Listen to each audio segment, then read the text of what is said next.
This is the MD's Fantasy Football Show with Dan Mater, giving you the X's and O's of all things fantasy.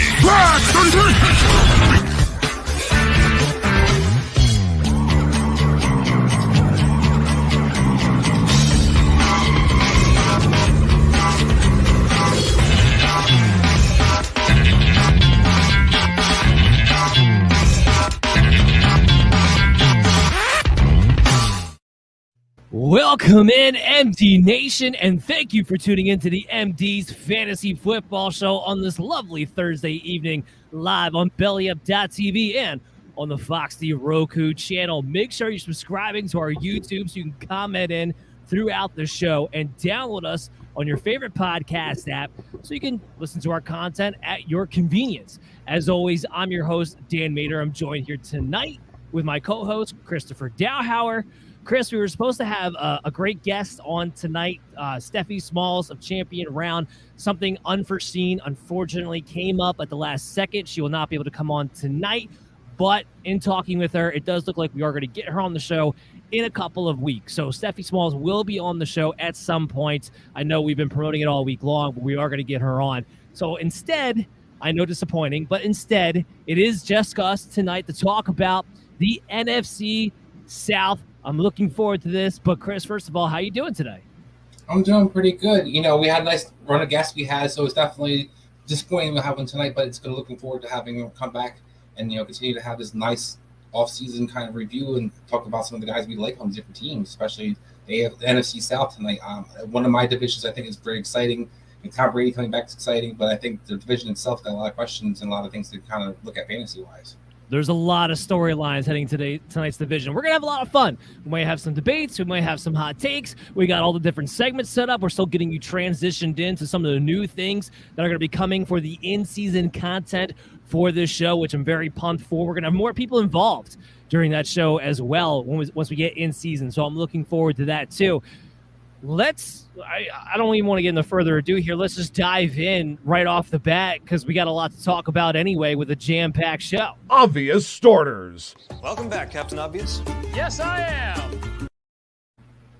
All right, so we got our obvious starters, and our obvious starter, we're starting off with the quarterbacks of the NFC South, is Mr. Tom Brady. Now, that shouldn't be a shock. Tom Brady finished as the QB3 last year, but right now, Chris, his ADP is QB9. I have him coming in at QB5. At 44 years old, you can't tell me it's the age. He had a QB3 performance, put up some of the record-breaking numbers in his career, which is saying a lot. Is it a mixture of we don't know exactly when Chris Godwin's going to be back? Is it that we think he just won't be able to duplicate what he did last season? Why is ADP so much lower? Again, I have him at QB5, so I don't have him quite as high as he finished last year, but in the top upper echelon of quarterbacks heading into the fantasy football season. I think it's a shift towards the mobile quarterback and kind of the unappreciation of those pocket quarterbacks and putting up passing numbers. And I think we look at Tom Brady last year, a lot of people were down on him. His ADP wasn't very high going into the season either. I had him as a top 5 quarterback. People kind of were like, no, he's not going to do that. He's guy's getting 43 years old. As you saw, he had one of the best seasons last year and was missing some of his weapons throughout that season. So when I look at this guy coming back into this year, I'm excited for what they can do. I think they're going to continue to be locked and loaded. I think the talent is around him is going to continue to be good enough to put up great numbers. And I think it's a matter of, like you said, you know, kind of people underestimating what Tom Brady could do at 44 years old. Well, here's a couple of things with that. I know last year they threw the ball 731 times. I know that's an NFL record. Okay, so you want to surmise that, and it's not going to be that high again. Okay, maybe it's not 731 times.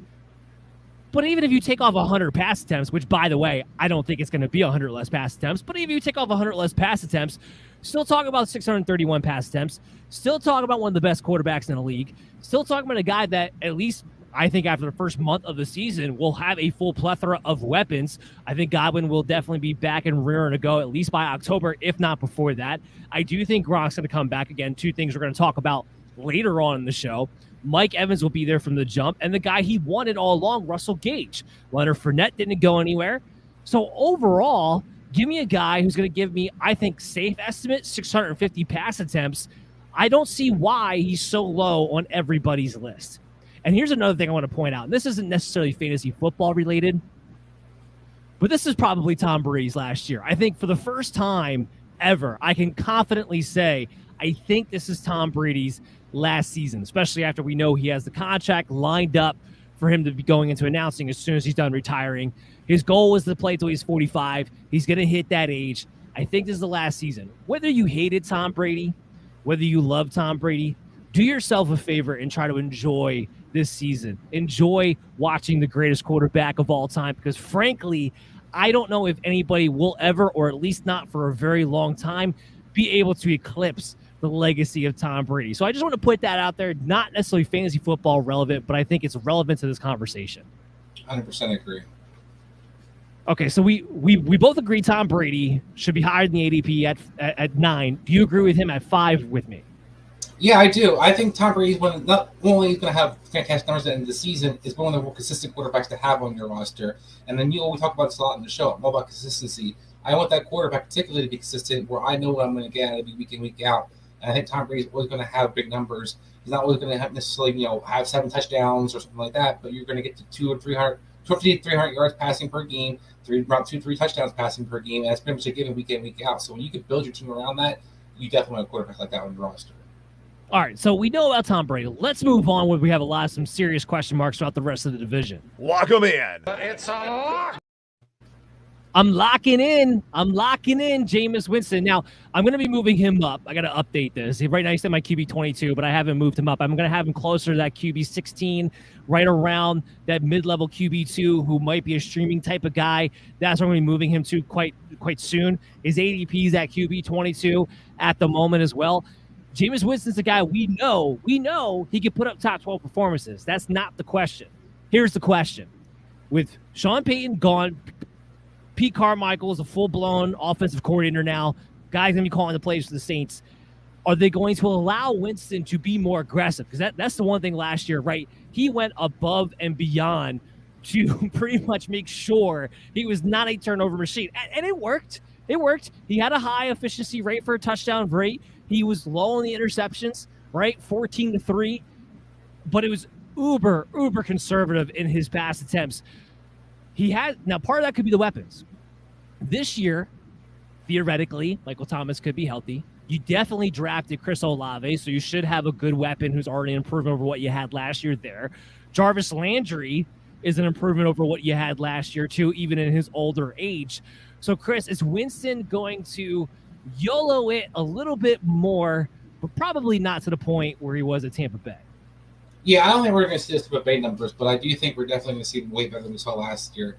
Not only weapons considerably better this year, as you kind of pointed out, and things they've added.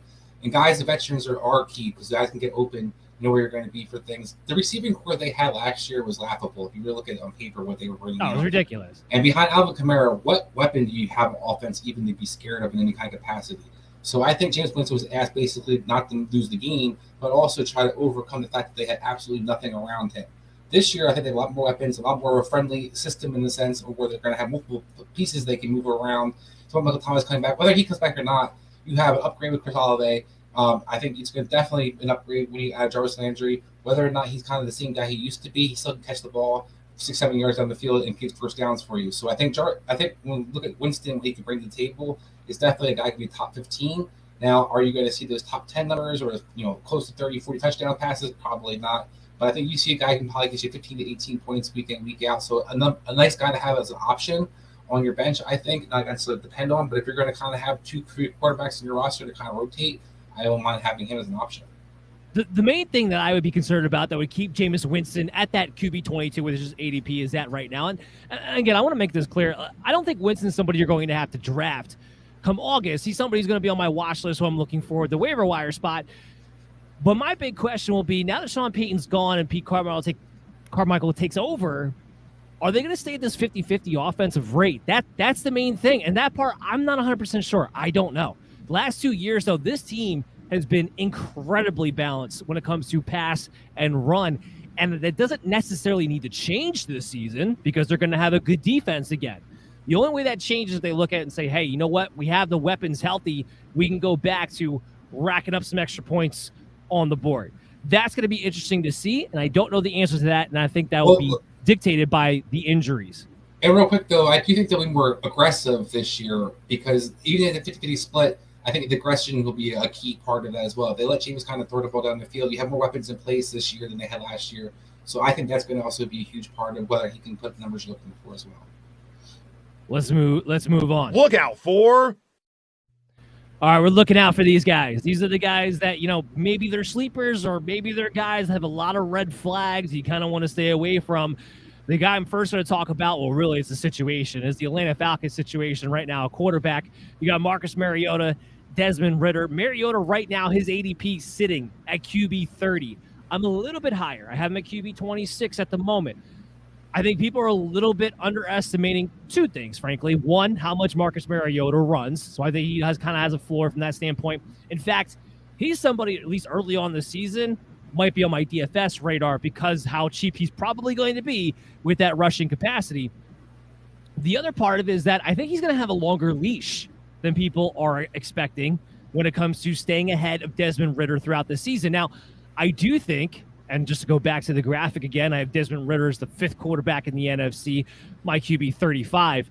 That is a reflection of I do think Ridder will start at some point this season, mostly because I think Atlanta's going to be a really bad team. And I think at some point they're just going to throw in the towel and start playing some of the young guys to see what they have going into next season when they have to make a bigger decision about the quarterback of the future moving forward. Because I don't believe that's going to be Desmond Ridder, but they're going to have to make that call one way or another. So I do think he starts at some point this season. But Chris, is Mariota, is there a pathway in your mind where he's actually has streamability of value heading into this season, or are you staying away from him entirely? So I talked about this in Belly Up Fantasy Live with my co-host Adam, and I definitely am Marcus Mariota fan this year. I think that you kind of pointed out the guy you want to have in DFS, especially early in the season. I think that he's going to get a chance to kind of show himself. Now, maybe towards the end of the season, maybe the last 3 or 4 games, maybe he gets benched. That's a possibility. I can't argue that strongly, but I think Atlanta sucked last year. They're more talented this year than they were last year, and that team somehow spelled the playoffs. So when you look at the weapons in place, okay, you got Drake London, you got Pitts in the second year, you added another Edwards from the Raiders, you got Arthur Smith in the second year in the system, which did wonders for Ryan Tannehill, and then you look at Mariota himself. His first 2 years in the league, he was not, fantasy gold, but he averaged about 17.5 points per season or per game. Guys that were around that range were people like Matt Ryan, Ben Roethlisberger, guys who are kind of people's solid QB2s. Exactly. So, and guys who could be starters for you weekends and weeks. And he had some big games that he talked with the rushing. So we put all those things together. I think this is a guy that you definitely want to buy low on and get something, maybe ahead of the game in some aspects with this guy, because I think legs will give him a floor. But I like the weapons they have in place, and that defense is pathetic in a division that you're going to need to put up points. So I put all those things together. I think there's a chance for Mariota to have a little big seal for some people to have on their roster this year. We got about a minute left in this segment, and we're not going to have to spend too much time on this next one. Be cautious of. I don't think at this point anybody is in the fandom or defense of Sam Darnold out there. I'd be shocked if there was. I'm pretty sure the last of it went out after how last season ended. But just in case you got swept up in the beginning of the year when Sam Darnold ran for his career-high 5 touchdowns in the first 4 weeks of the season, it ain't going to happen again. So let's just put that out there. Whether it's Matt Corral, I hear the Panthers are still kind of keeping the light on for Cam Newton, possibly. I don't think Sam Darnold's going to be starting quarterback by the end of the year. What his fantasy value or analysis actually means will be the guys that we talk about in the next segment and in the wide receiver department. So let's just go ahead, Chris, and let's just jump into that next segment. Obvious starters. Welcome back, Captain Obvious. Yes, I am. Yeah, we're jumping right ahead of the running backs. Nothing needs to be said about Sam Darnold. But the first guy I want to talk about is on the same team, Christian McCaffrey. Now, I'm going to put this graphic up on here. If you're listening to the podcast right now, his ADP, RB5, he's my RB2 right now. I have him one spot behind Jonathan Taylor. However, I might move him ahead of Jonathan Taylor by the time we get to August, the redraft season. I'm still debating that part of it. The only reason why I have him number 2 to Jonathan Taylor right now is just because you can trust Taylor as of this moment, I think, to stay healthy a little bit more than you trust Christian McCaffrey at this moment because he's burned you 2 years in a row. But when he plays, it's not close. It's not close who the RB1 is in fantasy football when Christian McCaffrey is on the field. It's too hard to ignore. I know the last 2 years have been insane. I know it's been killing people. I know it probably derailed a lot of championship hopes. On the off chance he plays 15 games out of the year, you're going to have the RB1 on a points per game basis. So, Chris, when you look at Christian McCaffrey, are you going to keep him behind Jonathan Taylor just to play that safety net? Or are you like, screw it, he's great when he's out there. I don't care about Sam Darnold. I don't care about the offense. He's your number 1 guy. I haven't determined he's my number 1 guy, but I definitely think he's in that conversation. And I think Jonathan Taylor isn't the clear-cut number 1. Everybody assumes that he is. And to your point, I think when Christian McCaffrey is out there, he's clearly the best guy you could have on your fantasy roster. So when you have a guy who basically has a ridiculous floor and on top of it has a ceiling we haven't even seen in the last 2 years, yeah, he's got to be in a discussion. So I look at this guy as I haven't quite determined. I think he's the top guy, but I think he's definitely in a discussion. And I have no problem having number 2 on your board like you do. Just to illustrate again, last season, weeks 1 through 3, he was the RB3 overall. Weeks 9 through 12, when he came back and wasn't 100% himself, he was still the RB8 overall. I mean, this is just who he is, and he can put it all together. I guess the only thing would be, are they going to actively look to try to lessen his workload? They talked about that last year, and then when the ground came running, they gave him all the workload. He got hurt again. Will they make more of an effort to try to lessen his workload this season? For me, the answer is no, because there's still nobody of note really behind him. But what do you think? I think they will, but I don't think it deters from him in any kind of way. So I think you're going to see a little bit. They added Foreman.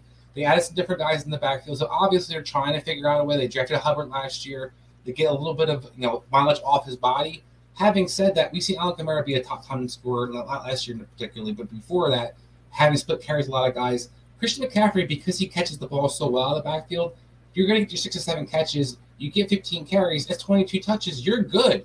So when you don't need him to have 30, 35 catches, you don't need him to be out there for 100% of the snaps like he was. So I don't think this is going to hurt him at all. And I think maybe you see him come out in maybe those short yard situations. Maybe there's a touchdown gets vultured here or there. So that kind of happened last year.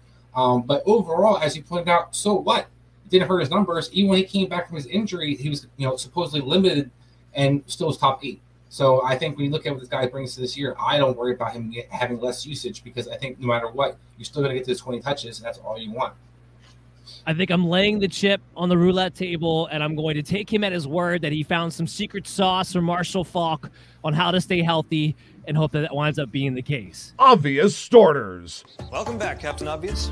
Yes, I am. That's right. We got 2 elite guys in the NFC South, and that's Alvin Kamara is our second guy in the NFC South, our elite running back to go with. Right now, he's at RB10 as far as his ADP. I have him at my RB7. And I'll be frank with you, he will move up for me if I can get any kind of inclination as to what the hell is going on with his off-the-field issues. That's the only reason why he's RB7. Otherwise, he will catapult right into my RB5 the second I know he's not going to be, suspended or anything like that. So that's the only hesitancy I have there. Last year was the first year he went over 200 carries, right? I think he had 240 by the end of the year. Took a hit in some of his target area and was still an RB1. Hopefully this season, if the Saints are going to be a little bit more aggressive with their weapons and with Mark Ingram and Tony Jones and some fashion, go back to getting Kamara more involved in the passing game, maybe a few less carries, a few more targets. I actually would like that even more for Kamara. But either way, at the end of the day, he's the number 1 weapon. As long as he's on the field, he's an RB1. I don't overthink it too much. Again, we just have to keep in mind for the off-the-field issues. Right now, Chris, I think the idea is that he's supposed to have this court case August 1st, and we're supposed to get some sort of inclination from the NFL at that point, one way or another. Yeah, they're better. I mean, his ADP to me makes him an absolute steal. I was shocked how many drafts and mock drafts I've been in part of and seeing him being in there on a second round. And I'm like, Alvin Kamara in the second round? Are you guys serious right now? Dan, yeah, I'm with you. Until I hear this guy's not going to play or he's definitely going to be suspended, I see no reason that he's this far down. And last year, to me, people kind of were down on his explosiveness. He was injured for a good part of the season. And I'll go back to those weapons again. That offense was atrocious around him. All the line was banged up. James Winston got hurt early on in the season. He put all those things together. It was a shit show in New Orleans last year offensively. And now you got some actual weapons. They probably take some attention off of Alvin Kamara. That's not going to hurt him. That's going to help him. So I think he's definitely a guy that I see moving up. Top 7 definitely should be there. I would not be surprised if he finishes the top 3, top 5. And for me, he'll probably be in there if he does, as you pointed out, depending on that court case. Just to illustrate the point one more time, career low in targets at 67. That was his career low. He was still the RB4 in points per game last season. Lock him in. It's a lock. Sorry, Chris, didn't realize you were going to say something there. What were you going to say first? As I said, Ian Book played quarterback for the Saints, so I apologize. I was just, so just don't forget that part. All right, lock him in. Lock in Leonard Fournette. Lock in Leonard Fournette. He is the epitome of volume rules all. That is what he is. His ADP's at RB15. He's my RB10. I don't know why people think he's a high-end RB2 and not a low-end RB1. Right now, Leonard Fournette, he's going in that back-end second round. Sometimes he even slips to the third round. What else do you people need to see to know that Tom Brady, hey, he trusts Leonard Fournette? What does Tom Brady do when he trusts his running backs? Gives them the freaking ball over and over and over again. No, I am not concerned about Rachaad White in his rookie season taking a significant enough amount away in the target department from a Leonard Fournette that it's going to matter to me. Overall, Fournette is looking at 300-plus touches, whether it be through carries, whether it be through targets, on a good offense. It's going to score a lot of points. Yeah, give me Leonard Fournette. Got it, Chris. I see. I'm on the fence on this one because I agree with everything you're saying, and he was definitely an RB1 last year, and I think Tom Brady obviously wanted him back, a guy who can pass protect, which is very important for Tom Brady as well. Having said all that, the last couple of years has been obvious Tampa Bay has been trying to figure out other options other than Leonard Fournette. And the fact that he came into camp overweight, or not camp yet technically, but had been overweight coming in. I know he says he's out of shape every summer. Leonard Fournette got a little sloppy in Jacksonville. That's what cost him his career. And that's where I kind of worry about him. I don't want him to get sitting a little too cute, too pretty, because Tampa Bay will move on from you if you start messing up at all. And now the Bruce Arians has moved on, but I do think there's still that kind of threat that if you mess up, you can get kind of benched in Tampa Bay. So my thing with Fournette is if you take him, I would love him in the beginning of the season, but it is a guy that I might sell high on come mid-season because I do think there's a chance he's going to start getting less and less touches as the season progresses. I want the truth! You can't handle the truth! So I'm not going to debate you too hard on this. I more just wanted to hit the drop more so than anything else. But Leonard Fournette, the volume's just going to be there. It's too good of an offense. I'm not worried about – I'm not going to be selling off of him towards the end here. No more Ronald Jones to have to worry about at all. They brought in Gio Bernard. When did he play? He's been looking for other options for Leonard Fournette. They brought in other options, and Leonard Fournette's the only one who winds up playing throughout entire spell anyway. It doesn't seem to matter. Rachaad White can't block his shadow. I don't think Tom Brady is going to allow him to be back there that often for a rookie running back. We already saw this play out. Keyshawn Vaughn couldn't block his shadow. Keyshawn Vaughn is gone. I mean, he's still on the team technically, but he's out of the picture for all intents and purposes for that reason. I don't see in his rookie season, Tom Brady's last season, him putting himself in a position where he might take a punishment. I don't see it happening. And Leonard Fournette, as far as him coming in out of shape, look, he came in 10 pounds overweight. He tends to come in 10 pounds overweight and is usually by his playing weight of 220 to 230 by the start of week 1. I'm not worried about it. We still have a whole month of them sweating their balls off in Florida before he's going to have to worry about being overly heavy. And Bruce Arians is gone. Brady's not going to let him be out of shape come week 1. So I'm not worried about it from that standpoint either. I don't know if you have anything to rebuttal to what I just said. No, and I don't think I'm not saying he'll be out of shape necessarily week 1, and we'll see. But I think he's going to be fine at the beginning of the season. I just do think that they're going to try to figure out more reasons to get other guys out there. And I think this offense is going to be more of a spread offense moving forward, especially with some of the weapons they added. So that's where I think it's going to get interesting to see will he kind of be that RB1 towards the end of the season. But I can't argue taking him as, and to your point, he definitely is out there in the starting lineup. He's been an RB1. And if you are sweating your balls off, shout out to Manscaped. Make sure you get some deodorant for your balls. All right, let's hit our next one. Look out for Cordell Patterson. So, Chris, I struggle with Patterson. I have a history of not trusting journeyman running backs who pop off in their year 30 season out of nowhere, get a new contract, and then expect me to think that he's going to be great again the following year when he had never been great in his entire career leading up to that point. Here's the problem with Patterson. I think he's different than all those other guys that I've had before where I've jumped off the bandwagon. Remember, I was one of the guys leading the chase. Don't take Mike Davis. Like, just because Mike Davis had that nice little stretch run in Carolina does not mean he's going to come in and light it up. And that was because Cordell Patterson came in and was very good. And it's the way he was good. It's the way he's used, which is why I think he's different than those other guys that I have stayed away from in the past.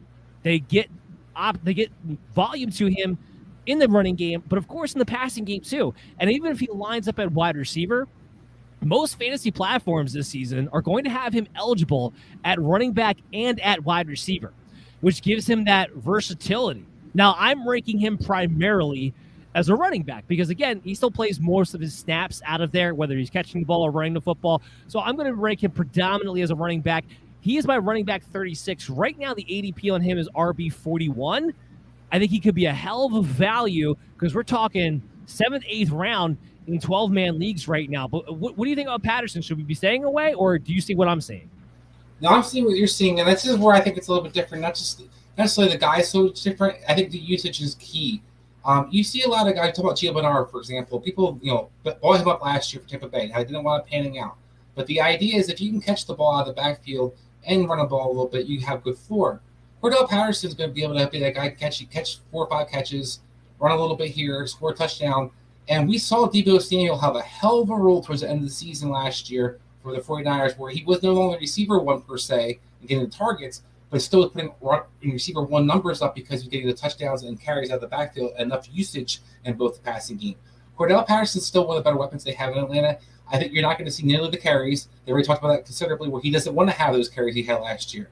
No. But if you get him 6 to 7 catches or 4 to 5 catches, and then you get him 5 to 6 catches or running plays, that's enough touches for a great flex option. And you put those numbers together, suddenly you're looking at an RB3, RB2 range, because a lot of these guys, that's what they're putting up as those shared backfields.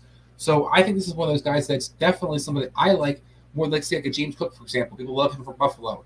But when you look at his upside, looking for passing usage, well, why would Cordell Patterson be any less useful? For a guy, a quarterback who's going to have a hard time getting rid of the ball down the field because the offensive line stinks and has notoriously checks the ball down. And then you add Arthur Smith to this equation. So a lot of these things mix in that he's got a great upside to kind of continue to be a good flex option moving forward. Look out for. Let's look out for his teammate. We got a typo on the graphic. His ADP is actually RB51, not RB41.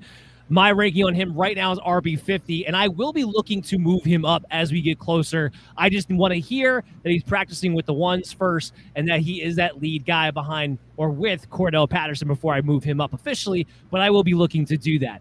Tyler Algier, he's not the most explosive guy.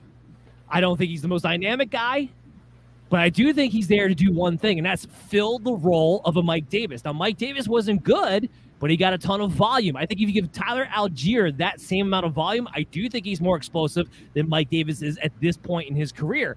We're looking at a guy that I think definitely has the upside of an RB3, maybe in a similar mold of that of a Damian Harris type, a Ramondre Stevenson type, a guy that you're going to be dependent on carries and touchdowns. That's what you're going to be dependent on. And what he's able to do with those carries on frankly, a bad offensive line, and what I still think at the end of the day is going to be a bad offensive team.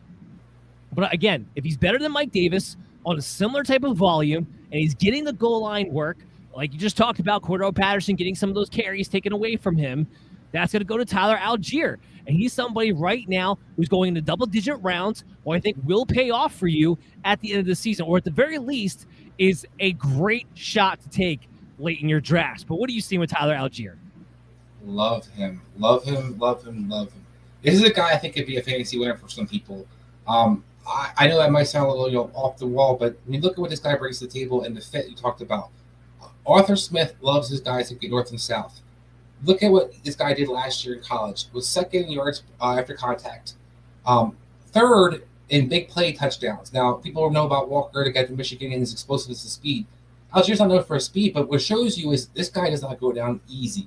And when you don't go down easy and you run hard and that kind of offense with, you and I always love a mobile quarterback, Add all those things to the picture with a tight end and a receiver and a slot who can kind of take attention from linebackers and safeties. You got a nice little fit there for this guy. If he gets 15 to 17 touches, people were all big on Davis last year. Davis did not pan out. Patterson did. Patterson's touches go to him and their carries, I think. And his offense, I think, is going to be a little more explosive than it was last year, particularly in the running game. I love this guy as a steal, and I think that he's going to be a guy that people are going to have as definitely an RB3 option, possibly RB2 by the end of the season.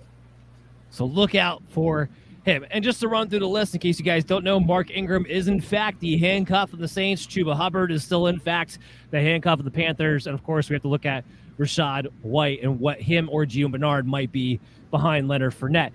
Now we went to the quarterbacks and the running backs. We got to hit a quick break. When we come back on the other side, we're going to talk about the wide receivers and the tight end. So everybody stay tuned to the MD's Fantasy Football Show. We'll be back right after this. Sweaty sack summer is approaching, and it's time for you to prioritize the comfort of your crotch. That's why the kings of crotch comfort, Manscaped, have spent 2 years designing the most comfortable boxer briefs out there. I've had the honor of testing out these new boxers, and I can say it's the softest fabric of any underwear.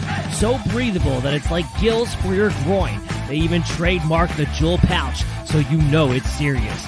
I think it's time you invest in your family jewels, so let your bulge breathe and get 20% off and free shipping when you use the promo code BELLYUPFANTASY at Manscaped.com. Let's say you're on a date and your partner catches that Manscaped on the waistband of your underwear. It's almost guaranteed to raise some eyebrows and act like a billboard on the highway to Pleasure Town. This is thanks to the Lawnmower 4.0, the best electric trimmer for below-the-waist grooming. This trimmer offers skin-safe technology designed to trim hair on loose skin. Outside of just ball trimming, they're now focusing their efforts on helping out your thigh slappers in other ways with game-changing boxers. These boxer features include the Jewel Pouch, a pouch designed to cradle your boys in their own special space, lined with perforated performance fabric, and keep them well ventilated. Basically, just imagine your balls sipping pina coladas, chilling on a hammock on some tropical beach. Get 20% off and free shipping when you use the promo code BELLYUPFANTASY at Manscaped.com. One more time. That's promo code BELLYUPFANTASY to get 20% off and free shipping. Once the Boxers 2.0 touch your sack, you'll never go back. You're listening to the MD's Fantasy Football Show. Welcome back in, MD Nation, to the show. Thank you for tuning in to the MD's Fantasy Football Show live on BellyUp.tv and on the FOXD Network Roku channel. Subscribe to our YouTube. We'll take comments in throughout the show and download us on your favorite podcast app so you can listen to all of our episodes at your convenience. I'm your host, Dan Mader. I'm joined here by my co-host, Christopher Dowhauer. We're talking about the NFC South. We're going through our team profiles. Chris is our third week in, so we're almost at the halfway point for the teams. We'll be done by the end of July. We have 1 week of vacation in there, and then we'll be done by the end of July before we start getting into our August content, which will be back twice a week starting in August on Wednesdays and Thursday nights. So new episodes at 10 p.m. Eastern on Wednesdays and Thursday nights once we hit August 1st. But let's get back to it. So we're having a great time, a lot of great information coming out with our NFC South analysis. Now it's time to talk about the wide receivers. I think things get a little bit more hairy with the wide receivers of the NFC South. So let's start it off, though, with our lock-em-ins. Lock 'em in. It's a lock. I'm locking in Mike Evans, baby. He's wide receiver 10 on the ADP. He's my wide receiver 8 as it stands right now. So many typos on these graphics there. I got DJ Moore here. We'll talk about him in a second, but he's not my wide receiver 6. He is my wide receiver 16. There's a 1 missing there. Mike Evans, though, getting back to him, my wide receiver 8, ADP wide receiver 10. I'm only a couple spots ahead. We know that towards the beginning of the season, at the very least, he should have a hell of a target share. There's a lot of talk about when's Chris Godwin truly going to be available. Is he going to be available week 1, or is it going to be a few weeks into the season? Russell Gage, yes, he's Brady's guy that he brought in. He'll man the slot. He'll be a target guy. But the touchdown guy, the big play guy, continues to be Mike Evans. Yes, have some of his efficiency numbers declined from the last 2 years? Sure. Do I care? No, because he still gets you over 1,000 yards, and he gets you whenever Godwin's not on the field. Mike Evans is a top 5 receiver. So what you might want to look at it is this way. If Mike Evans falls to you in that second, third round territory, maybe he's somebody in the back of your mind around week 4 or so you look to sell high on, or you just draft him at the proper position of a late second rounder or an early third rounder and know that, hey, you know what? You're going to ride a big wave early on, but you're still going to have, at the very least, a high-end wide receiver 2 the rest of the way, and you live with it that way, and you build your roster around that way. But, Chris, are you concerned at all about Mike Evans heading into next season? No, I'm actually really excited because he talked about some of the guys who won't be there, but possibly at the beginning of the season. And then it helps him get in the groove. The last 2 years where you saw Mike Evans kind of struggle at the beginning of the season, he's kind of had a hard time kind of finding his niche, so to speak, other than the red zone. So I think this kind of makes him easy to know that they're going to be using him a lot in their playbook. They're going to make sure that he's kind of utilized. He'll probably move around in formations a lot more because Godwin won't be had a slot all the time. Gage does play the slot predominantly, but I think you're going to see a lot of different packages out there. And then if Gronk's not back on top of everything, Mike Evans could be even higher than you have him right now because I think you look at that, you got a lot more red zone looks. So looking at what Mike Evans could be, this guy to me is obviously a high-end receiver 2 at worst. At best, you have receiver 1. And if you're kind of worried about the consistency with the other mouths to feed, that's fine. But this is also guys that can win you championships. And when guys can go off, every couple of weeks for you and score 3 or 4 touchdowns in a game, where Mike Evans can have a big game and has 3 touchdowns, that's how you have game-changing season or game-changing weeks that can save your season in a lot of ways. So I look at Mike Evans as a guy that definitely be in the top 15, if not top 10 receivers. Just to illustrate the point again that he can still produce even when Godwin's on the field. Last year, weeks 1 through 15, he was the wide receiver 9. Godwin was the wide receiver 7. They were both top 10 guys. Again, there will be a pass-first offense. It will be an up-tempo offense. There will be plenty of volume to go around. So let's talk about... Antonio Brown was there for a lot of those in the beginning of those too. Correct. Correct. And regardless of what you think about Russell Gage, he's not Antonio Brown. Lock him in. It's a lock. I'm also locking in DJ Moore. DJ Moore's grown on me. He was a guy that I always thought was a little bit overhyped, especially when they're trying to knock him into the wide receiver 10 position. And he was always overhyped there because he didn't get enough touchdowns, and he hasn't had the quarterback play. And now he's won me over because I feel bad for him because now it's just been too long that he's been having to deal with the ridiculous, shoddy quarterback play that he's had to deal with. Right now his ADP is at wide receiver 18. Again, like I said, he's my wide receiver 16 in my ranking. And I would go higher if they had a quarterback who is any kind of competent whatsoever, but they don't. So we're stuck with DJ Moore. He's going to get you 4 touchdowns. He's going to get you over 1,000 yards. And if you play in half-point and full-point PPR leagues, he's going to probably get you over 100 receptions. What did we see last season? Robbie Anderson thrown to the wayside. The offense completely featured around getting DJ Moore the ball. Didn't matter if he was double covered, triple covered, cloud covered. DJ Moore was getting the ball come hell or high water. Why would that change? Carolina's not going to be a good team, so I don't think the volume's going to go away. Why would that change for DJ Moore? Nothing for him is going to change. He continues to put it up. Great production. Last year was a wide receiver, 19 overall, with ridiculous quarterback play, multiple quarterbacks. Don't expect wide receiver 1 upside, but he's as locked in as a wide receiver 2 as you're going to get. Yeah, I think it's pretty much very much like Keenan Allen as I look at him. DJ Moore is a guy that's going to always, not going to wow you in the red zone, but is always going to be consistent year in, year out. But always probably the kind of guys where they go too high quite often, but finally they're where they should be. And DJ Moore, to me, right now, could be a steal for some people. All right. So let's get to our lookout for guys. Look out for. Shouldn't be a shock. We got to look out for Chris Godwin, right? There are some red flags. He's coming off the ACL tear. A lot of talk about when exactly will he be back. Remember, this is something I have to keep reminding myself. It was week 15 he got hurt. It was later in the season.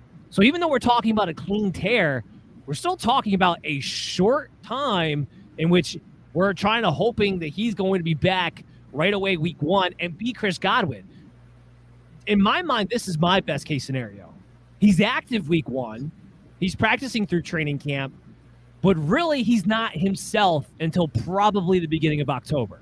That would be my best case scenario. I think it's going to take at least a few weeks, and I can't wait for it, guys. I can't remember the date exactly. I don't remember if it was August 1st or August 2nd, but we're going to have Brian Scott on from the Injury List podcast over at Belly Up, our medical expert. We're going to have him on for a full hour. We're going to go through a lot of these injuries. Chris Godwin's going to be one of the guys that we talk about.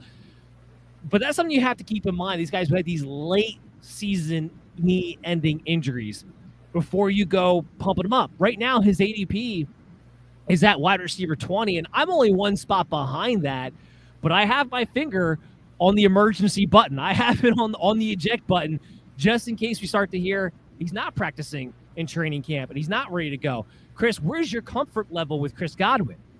Yeah, I'm more cautious with it coming back from injury. I know there's a lot of improvement with surgeries and guys coming back. With the clean the ACL tear, there's a better chance he comes back faster. Having said all that, as you pointed out, it's week 15 when he got injured.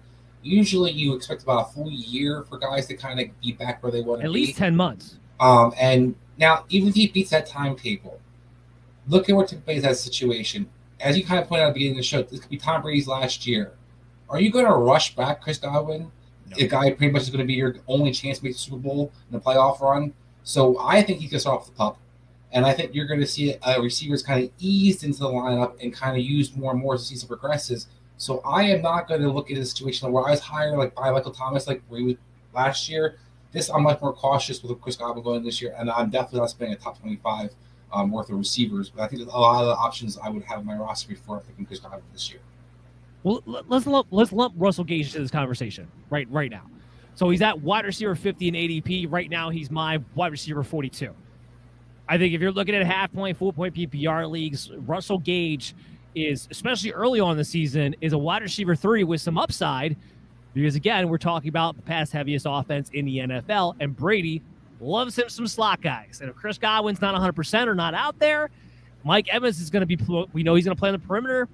Russell Gage is going to operate in that in-between area. He's going to see plenty of targets in the meantime. Do I think he's going to put up big yards? I think he's going to put up big touchdowns? Probably not. But the volume alone should give him a wide receiver 3 floor, at least while Godwin is out. So is that enough for you to take him ahead? Definitely enough for me to take him ahead of his ADP. But where are you comfortable taking him? And what do you think his upside is for the season in general? At a full-point PPR, I think this guy's going to be a receiver 3 at the worst. In half point, I think you're still going to have a guy who's borderline receiver 3, receiver 4. I love Russell Gage. Now, I don't love his talent, so let's not get it twisted. But what he does is runs great routes. He's where he's supposed to be.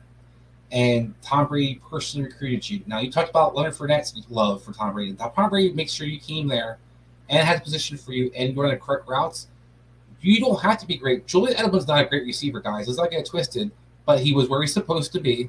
And he did, and therefore he got fed a shitload of targets. Gage has that all right in front. We talked about the running back situation. If it's not going to be White, if it's not going to be a Geo, it's not going to be a pass catcher out of the backfield. Let's look at those pass catches, but now I have a receiver I trust. Antonio Brown was a receiver you trusted last year. You and I were very strong on him, but people were kind of like, oh, what's he going to be in this offense? Tom Brady trusts him. Russell Gage is trustworthy. If Gronk doesn't play on top of it, I love him. But he's definitely receiver 3 in my book. Yeah, I couldn't agree more. Again, it doesn't always pay when you are a quarterback's friend or if a quarterback wanted you particular. It doesn't always pan out that way. It does typically pan out that way when you're talking about Tom Brady. And I'm willing to bet on that. Receiver, Tom Brady. Is right. And being that his ADP right now is wide receiver 50. Now, that may come up by the time we're in primetime draft season. But for now, he's an absolute steal. And you should be taking him right around that low-end wide receiver 3, wide receiver 4 territory. And know that you got a guy that you can plug and play whenever you need a certain set floor of points out of. So let's talk about our next guys here. Looking out for Drake London. Right now, wide receiver 45 on the ADP. I do think that's going to come up sometime soon. He's my wide receiver 35. I don't love the offense. I don't love the quarterback play. But outside of Kyle Pitts and Cordell Patterson coming out of the backfield, I don't know anybody else who's going to get targeted. But Drake London is walking into a situation where he's looking at probably around the 110 to 120 target mark, and that's me being on the conservative side. So when you're looking at it from a volume standpoint, London's got to say floor, which is why I have him already inside my top 36 wide receivers, despite that it's a run-first offense, despite that it's going to be questionable quarterback play at best. The volume is going to be there. Hopefully, what happened to Kyle Pitts last year in the red zone is not what happens to Drake London, so he was able to maintain that. But there's nothing not to like. He's got the base floor, and he does have the dynamic talent. If anything comes together, Drake London could be a hell of a steal, especially with where he's sitting ADP-wise right now. Lock him in. Lock him in and lineup every week. He would have been top of my. I would have had him in the first segment. Drake London, I absolutely love. And now he might not quite have the same amount of numbers, but I think he's going to smell what Justin Jefferson did his rookie year. And I think that you're going to be very excited if you draft Drake London on your roster this year. Yeah, can't disagree. Look out for Michael Thomas. Really look out for, frankly, all of the Saints wide receivers. Everything is dependent, unfortunately, on do we know if Michael Thomas is actually going to come back healthy? And if he does, is he able to be a semblance of the player that he was previously to? And those are two questions, frankly, I don't think anybody has the answer to. He hasn't been out there in minicamp right now. It's been excused. The idea is he'll be able to go come training camp, or at least be able to get out there in training camp. But it still seems like nobody really knows truly the answer right now, and it's screwing me up from being able to rank these wide receivers the way I want to rank them. Michael Thomas right now is ADP's wide receiver 21. I have him at wide receiver 22. And it also affects my Chris Olave, which right now his wide receiver 53 ADP. He's my wide receiver 41. So I'm much higher than the ADP is right now, but I can't really go any higher than that. And I would if I knew exactly what was going on with the Michael Thomas situation. So I guess the thing we have to look at is right now he's being listed as a low-end wide receiver 2. So I got two questions for you, Chris. Do you believe he can make a comeback? Do you believe if he does make a comeback, he can be enough of himself to automatically overtake that number one target role on the Saints offense? I think to the second question, he could come back and take that role. To the first question, he has to actually come back and play. And that's where I'm concerned. The last couple of years, we've been waiting for the day that Michael Thomas returns and shows what he can do again. He's really difficult. I know Christian McCaffrey was one of the guys we were excited about last few years. He struggled, and what can he do again? But Christian McCaffrey, when he was out there, showed you he's still Christian McCaffrey. Right. Michael Thomas hasn't shown you that, and receivers can fall off a cliff. I mean, people kind of were down Al Robinson, for example. What was he done? He's much younger than Michael Thomas. So when you start looking at what his receiver is, the guy who has lower body injuries, they can add up for some of these big receivers. So I do have some concerns where I'm not taking him in the top 25. I love Michael Thomas, and yes, he could absolutely finish in the top 25, but I can't see the draft capital as I know 100% sure he's going to be out there playing and healthy. If I don't know that, so your question is, I can't spend the draft capital at Michael Thomas that high, whereas other guys like Cortland Sutton, for example, guys are going to be around that range that I like higher upside, and I think it'll be better money in the bank than kind of spending my draft capital on him to be my receiver too. Now, again, he's somebody who I would expect we'll get some clarity on once we get into August and see what's going on throughout training camp. But to your point, yeah, we haven't seen Michael Thomas, so we don't know if that when he's healthy out in the field, he can still deliver to the extent that he did before. It's a lot of just unknown with Michael Thomas, which I don't typically like for fantasy football. And I'll throw this out there too, and why I'm not overly optimistic about this. Dez Bryant, once he had screws in his foot, he was done. He was never the same guy. It's a very similar injury to what Michael Thomas is dealing with on his end. But on the flip side of that, Chris Olave, again, his ADP's wide receiver 53, much higher on that. Have him again at wide receiver 41. He could go even higher than that if Michael Thomas is hindered or misses games or whatever the case may be. Olave can play inside. He can play outside. He's explosive down the field. I think he's the perfect Jameis Winston wide receiver. We talked about them getting more aggressive on the offensive side of the ball. If they do, it's going to be because Olave is making that happen.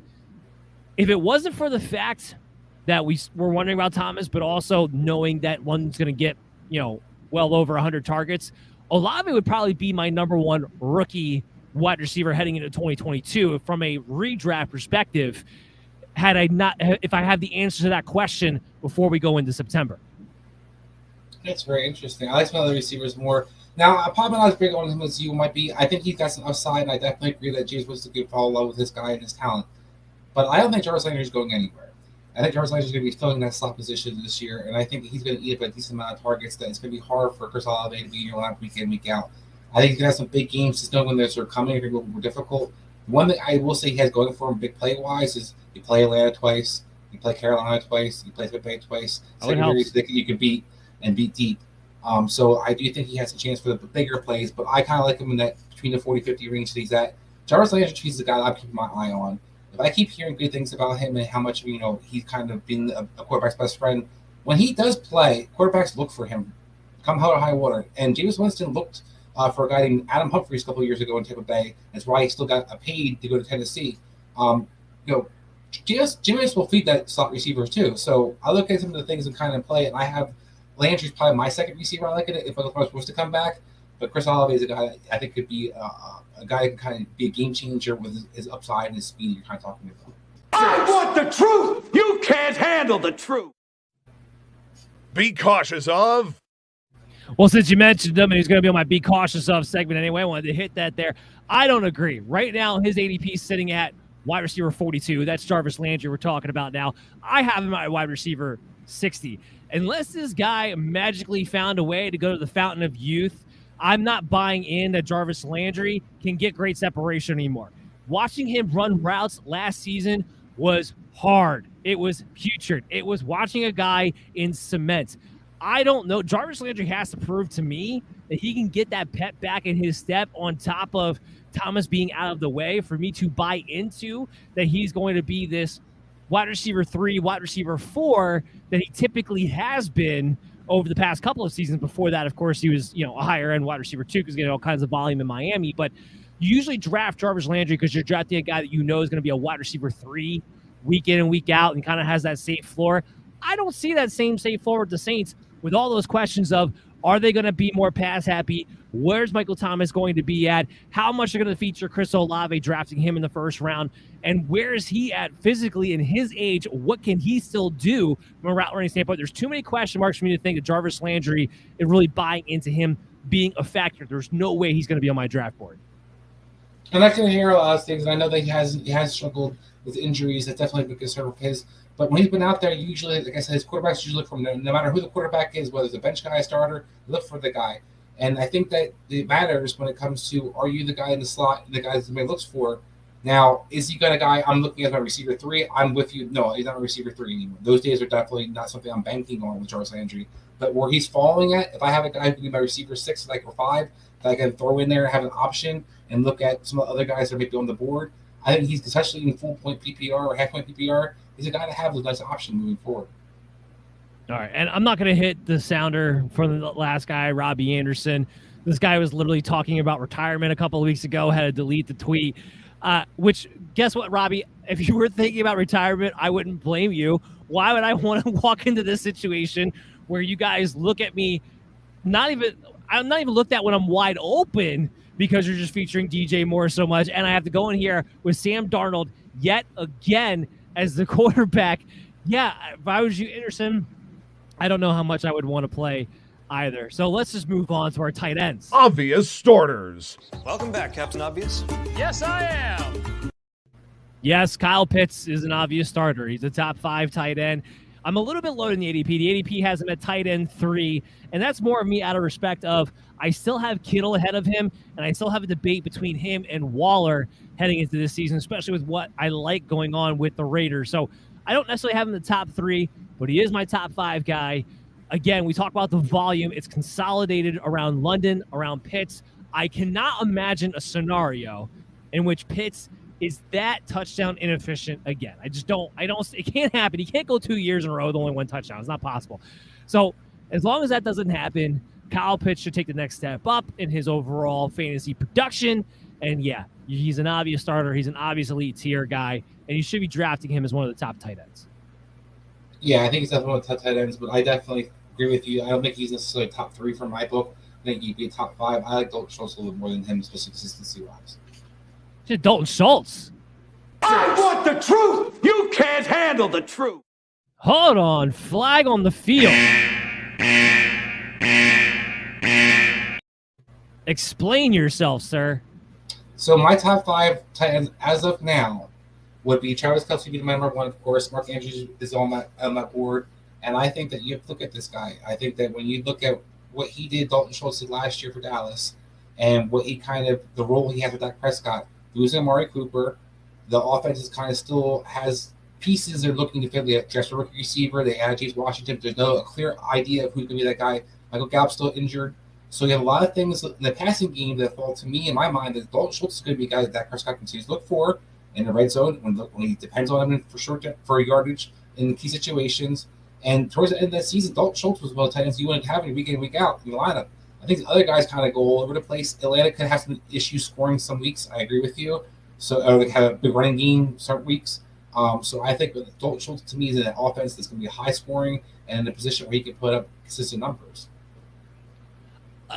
Look, I don't disagree with Dalton Schultz being a good tight end. We talked about this a couple of weeks ago when we went over the NFC East, that I have him ranked higher than the ADP has him right now. And I think people are sleeping on him from that sense. So I'm not trying to argue anti-Dalton Schultz by any stretch of the means. But Kyle Pitts, just way more dynamic of a player who's going to line up inside and outside and be featured more so in the offense. Even if this offense isn't as good, if you're looking at a tight end who's getting plus 100 targets, and I'm not just talking about plus 100 targets like 104, 105. I'm talking about like 120, 130, like elite wide receiver one level of target share. With his talent, there's no way I'm going to leave that potential on the field for Dalton Schultz. Now, if you want to make the argument to me as far as our ADP goes, like if you have, I will give you this. If you tell me I have to take Kyle Pitts in the 4th round or higher, and I can still get Dalton Schultz in the 8th or 9th round, then maybe we're having that conversation. I think the difference from myself is going to be consistency. Now, you might, at the end of the season, Kyle Pitts might have better overall numbers because he had a few big weeks here because of that explosiveness you speak of. But a tight end who I can get pretty much week in, week out, probably 10 to 14 points, that's huge if you're playing tight ends in your league, I think. And the guy that's going to be consistently good in that slot, George Kittle burns a lot of people because a lot of weeks he doesn't do shit. Now, this guy, Dalton Schultz, has not shown you that. And a guy, if he's going to get 7 catches for around 80 yards and score a touchdown week in, week out, offense is going to be good. And I'll ask you, who's the second most important person to feed offensively in their passing game? CeeDee Lamb, and then who? So it could be Dalton Schultz. Yeah, there's a scenario where it is. And Dak Prescott, that Dallas offense is going to move the ball, I think. So you put all those things together, I think Dalton Schultz definitely has the potential to be top 5. And I think consistency-wise, that's why I have him higher than Pitts. But when it comes to talent, you're absolutely right. Talent's ridiculous for Pitts. That's going to be an interesting one. Lock him in. It's a lock. I can't wait to put that one on TikTok. Anyway, so lock him in. Rob Gronkowski, lock him in. I know he's technically not signed right now, and I don't care. I do not believe for a second Rob Gronkowski is not going to come back and play for Tom Brady's last season. Not buying it, okay? He just doesn't want to go through minicamp. He doesn't want to go through OTAs. He'll show up at training camp right there to ride this thing out for the last season. There's no doubt in my mind about it. Right now, his ADP is tight end 15, obviously more of a reflection of the fact that he's not technically signed. I already have him in as my tight end 9. He's inside my top 10. Gronk, even on a decline, is still awesome in this offense and will get touchdowns. So, Chris, are you as confident as I am, I guess, that he's going to play for the Bucs this season? I'm not necessarily as confident as you are he's going to play, but I am confident as if he does play that he's definitely a top 10 tight end and probably winds up being in the top 7 because he's going to be one of those few tight ends that actually is decently consistent because you do score a touchdown consistently and you get a couple catches. The type of position that's pretty good. So Robert Gronkowski, whenever he does come back, or if he does come back, is definitely a guy you want to have in your roster if you can. All right, real quick, I want to hit one more. Look out for the tight end situation with the Saints. Look out for Taysom Hill. They're making him a pro bono tight end. Adam Troutman didn't quite take over last season the way I was hoping he would. But, Chris, do you think they'll actually get Taysom Hill featured as a tight end option, or is he still just going to be this gadgety player that comes in every once in a while? I think Taysom Hill is going to be, his days are numbered now Sean Payton's not there. I think that his tight ends usage will be kind of be sporadic. They drafted a Kroll, the guy from Pittsburgh, has been a guy I'm using a lot in camp or so far. Troutman kind of disappointed, as you pointed out, he's still in the roster. Jawan Johnson played last year as their kind of like matchup tight end. So they got a lot of different guys they try to throw out there. This offense has never really shown since Jimmy Graham moved on, they can actually feature the tight end position. I'm not touching the tight ends until I see something consistently come out of it, and I haven't seen that for a few years in the Orleans. Yeah, I tend to agree with that. All right, guys, that's going to do it for today's show. I hope you all enjoyed it. Thank you for tuning in to the MD's Fantasy Football Show. We'll be back next Thursday, June 23rd, I believe that is, at 10 p.m. Eastern. We're going to be talking about the AFC South. Our guest next week is going to be Adam LaRue from Belly Up Fantasy Live Football Edition. He's the co-host with Chris every other Tuesday night. So we're going to have him come on, talk about his Colts, talk about the other teams in the AFC South. So make sure you tune back in next week. Follow us on YouTube. Download our podcasts on any podcast app that you want to, and we'll see you guys then.